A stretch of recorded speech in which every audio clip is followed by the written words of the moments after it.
This is a video summarising the content taught in the fifth topic of AQA A-level Chemistry. You might find it useful as a preview before beginning the topic or as a cramming video before an end of topic test or your AS Chemistry paper 2. This topic is the one physical chemistry topic that doesn't come up in AS paper 1. Some of this is a recap from GCSE, but there's some language differences and also the Maxwell-Boltzmann distributions in particular are new for A-level. As part of your GCSE studies, you used a formula that told us that to calculate the mean rate of a reaction, we could look at the amount of reactant used or product made divided by the time taken. And this forms the basis of the definition that we use for A-level, where we now say that the rate of a reaction is the change in concentration of a substance in a unit time. In order to explain changes in reaction rate, we use collision theory, which you also met at GCSE. Collision theory tells us that in order to react, particles need to collide and they need to have a minimum amount of energy. The activation energy is the minimum amount of energy required for a successful collision, which is a collision that is going to lead to the reaction taking place. If you look at an energy profile for a particular reaction, then the activation energy is represented by the rise in the graph from the reactants to the transition state. It's the amount of energy that the reactants need to absorb in order to break bonds and be able to react. The reaction won't take place until we have a successful collision. In order to increase the rate of reaction, we either need to increase the number of those collisions or increase the energy of the particles so that a greater proportion of those collisions are successful. There are 5 factors that can be manipulated if you're trying to increase the rate of reaction. You can change the pressure, which is relevant if the reactants are gases, the surface area, which is relevant if they're solids, the concentration, which is relevant if they're solutions, and we can also add a catalyst or raise the temperature. For any reaction that isn't happening spontaneously and rapidly, the majority of collisions are unsuccessful because the majority of particles don't have the activation energy. We can use a graph called a Maxwell-Boltzmann distribution to describe what proportion of particles in a reaction have different amounts of energy. And this is important because it allows us to predict what proportion of the particles are able to undergo successful collisions. On this Maxwell-Boltzmann distribution, the x-axis shows the energy of the particles and the y-axis shows us the number of particles that have that energy. The graph should never touch the y-axis because none of the particles have no energy. That would suggest that their temperature was absolute zero. The graph will always look like a slightly skewed normal distribution with a long tail or asymptote going to the right. The area under the curve represents the total number of particles, which is important when we start redrawing the graph to represent a change in conditions. You can also see that we've marked the activation energy, and any particles to the right of this line will participate in successful collisions, whereas particles to the left won't react even when they collide. On this graph, we can label the most probable amount of energy, which you can think of as being a bit like the mode. This will be the peak of the graph. The mean amount of energy will be slightly to the right of this because of the skew of the curve. Increasing the temperature of a reaction increases its rate because as we heat the reaction, we transfer thermal energy to the particles, which can then use this as kinetic energy and move around faster. A higher proportion of the particles have the activation energy, and therefore a higher proportion of the collisions are successful. This is the point you need to be emphasising. At GCSE, we gave you credit for talking about the particles moving faster, but at A-level, we really want to hear about the proportion that have the activation energy and therefore the proportion of successful collisions. Here's a simplistic representation to help you get your head around what's happening. If I imagine a reaction where I only have 6 particles of a particular type and each one has a different amount of energy, those particles that have more energy than the line labelled activation energy are able to successfully collide, whereas those that don't can't. So out of my particles, half are able to react and half aren't. If I heat this reaction, then all of the particles gain more energy. So the 3 particles that could already successfully collide still can, but now there's a 4th particle that also has more energy than the activation energy. So now 4 of my particles can undergo successful collisions and react. One of the most common styles of question when examining Maxwell-Boltzmann distributions asks you about how the Maxwell-Boltzmann distribution would look different under different reaction conditions. So this could involve either you having to draw a second curve, having been told how the reaction conditions have changed, or the exam board printing 2 versions of the same curve and asking you what is different about the reaction conditions. So if we think about this in terms of changing temperature, there are two things that you need to bear in mind. One is that the overall number of particles hasn't changed, they've just been heated up, and therefore the area under the curve should be identical. Now obviously in an exam situation your marker is not going to get out the squared paper and make sure that you have made it identical, but it does need to be approximately the same, and that's going to have implications for how we draw it.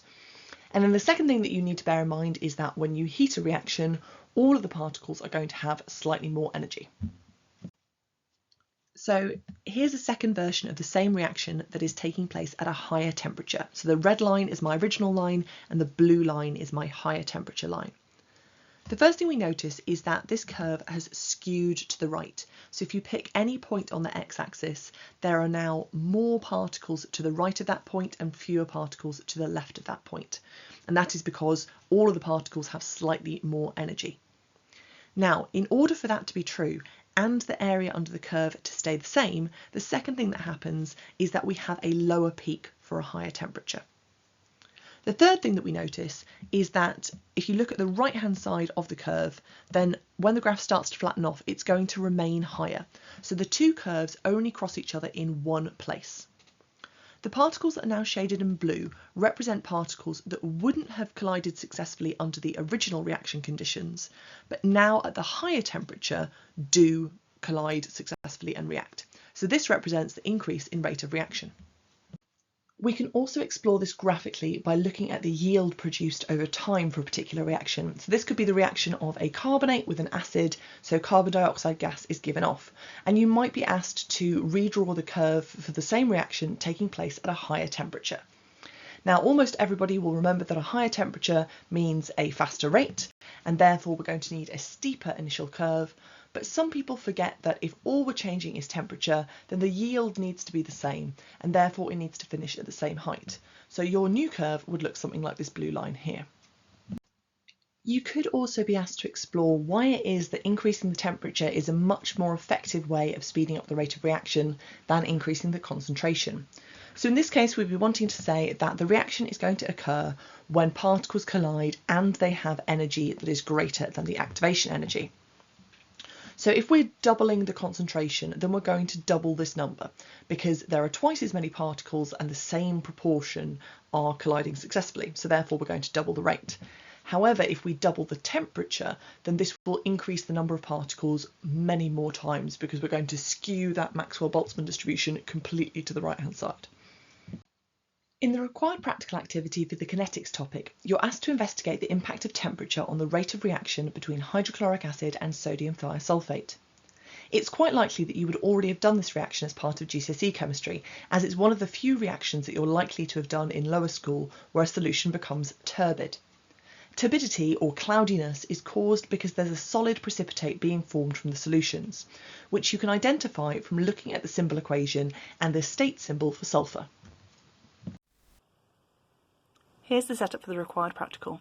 So I've got 2 McCartney bottles, and one contains some 1 molar hydrochloric acid and the other one contains some sodium thiosulfate. And they are in a water bath made out of a takeaway container, and that's got some water in it, which in this instance is just at room temperature, but later on I can repeat this using water that's been warmed in a kettle, but not higher than 55 degrees, because as we know, one of the products of this reaction is sulfur dioxide, which is really quite irritant and not good for your lungs. So we want to minimise how much of that is being produced. So my 2 bottles have been sat in this water bath coming up to a fixed temperature. And so I would take the temperature with my thermometer and I would write down that starting temperature there. And then I'm going to use this Pasteur pipette or dropping pipette to put 1 ml of the hydrochloric acid into the sodium thiosulfate. And now I would start my stopwatch. And because this one is only at room temperature, it's going to be relatively slow, have a relatively long time period. And so I'm watching from above to see how long it takes for that cross to disappear.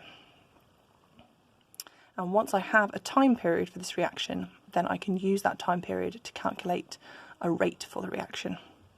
And we can look at, as the temperature increases, what does that do to the rate of reaction. So you can already see that solution is starting to go a little bit cloudy as that yellow sulfur precipitate is produced. And at some point we'll decide that that cross has disappeared. And this is obviously a little bit subjective. It's down to my personal judgment And I would say that now that cross has disappeared. If I wanted to be a little bit more objective about this, then I could use some kind of light sensor, and I could say when a certain amount of light is no longer being transmitted through that solution, that is the end point of the reaction instead. So now I would need to repeat this again and again with different temperatures, and also obviously repeating at the same temperature to check that my data is repeatable. Next, we can think about the impact of concentration and pressure on rates of reaction. If you're thinking about a solution, then you'll be using concentration, and if you're thinking about a gas, then you'll be using pressure. But both of these concepts represent the number of particles in a fixed volume. So in terms of how they impact rate and why, and what a Maxwell-Boltzmann distribution might look like, then everything else is exactly the same. You've already done extensive calculations involving concentration as part of the amount of substance topic, and in your GCSE studies you linked concentration to rates of reaction, but this was usually in a qualitative way. So now we need to combine those two approaches to discuss concentration and rate in a quantitative way. A question like this that asks us why at a fixed temperature the rate of a reaction doubles when the concentration doubles can easily lead to lots of people losing out marks because they miss the significance of the word doubles rather than just increases. So rather than just saying that as the concentration increases, the frequency of collisions increases and therefore the rate increases, we actually need to be specifying that if the concentration doubles, that means the number of particles in a set volume also doubles, and therefore the number of collisions doubles. Changing the reaction conditions will lead to changes in the Maxwell-Boltzmann distribution. If the overall shape of the curve remains the same, with the most probable energy still in the same place, this tells us that the temperature has not changed. So the same proportion of particles are able to react, we just have more or fewer particles. So my purple line here that has the same shape as the red line but at a lower peak must represent a reaction where either the concentration or the pressure has been reduced. So everything else is the same, we just have fewer particles. Again, we can think about this graphically if we refer to our reaction between a metal carbonate and an acid. How would the graph look different if the concentration of the acid was doubled? Almost everybody remembers from their GCSE studies that the graph is going to need to be steeper, but sometimes they forget to think about where it's going to finish. If the concentration of the limiting reagent is doubled, then the amount of product made is also going to double, so the curve needs to finish at double the height. You know from your GCSE chemistry studies that a catalyst is a chemical that speeds up the rate of a reaction without being used up or permanently changed itself. It may be altered over the course of the reaction, but at the end you'll get back the same catalyst that you started with. Catalysts work by providing an alternative reaction pathway that has a lower activation energy. On an energy profile diagram, the activation energy is shown by an arrow that goes from the reactants up to the peak of the curve. If we take that same reaction and add a catalyst, then the start and end places of the curve are the same because the reactants and products have the same amount of energy stored in them. However, the curve has a lower peak. This is because the activation energy is lower. On a Maxwell-Boltzmann distribution, the activation energy is shown by a vertical line that touches the x-axis. Anything to the right of the line is a particle that does have the activation energy, and if it participates in a collision, that collision will be successful and it will react. Anything to the left of the line has insufficient energy, so even if it collides, no reaction happens. When we add a catalyst, we change the position of this line and move it to the left. Now anything to the right of the new green line does have sufficient energy and will react. So this newly shaded green area represents particles which, when there was no catalyst present, wouldn't have reacted, but now that a catalyst is present, their collisions will be successful and a reaction will happen. If we go back to our simplistic representation from earlier, again we have 6 particles, 3 of which have the activation energy. So the 3 green particles successfully collide, whereas any collisions for the red particles are unsuccessful. When we thought about this in terms of temperature, as we heated the reaction, all the particles gained energy and therefore more of them met the activation energy required, but that activation energy didn't change. As we add a catalyst, we're employing an alternative reaction pathway which happens to have a lower activation energy. So even though all the particles still have the same amount of energy that they had before, now a greater proportion of them exceed that activation energy and are therefore able to successfully collide. Thank you very much for watching, and I hope you're now feeling a bit more prepared to tackle the AQA A-level Chemistry Kinetics topic. If you did find this video useful, then don't forget to like, subscribe, comment and share, and I'll be back soon with some more A-level Chemistry videos.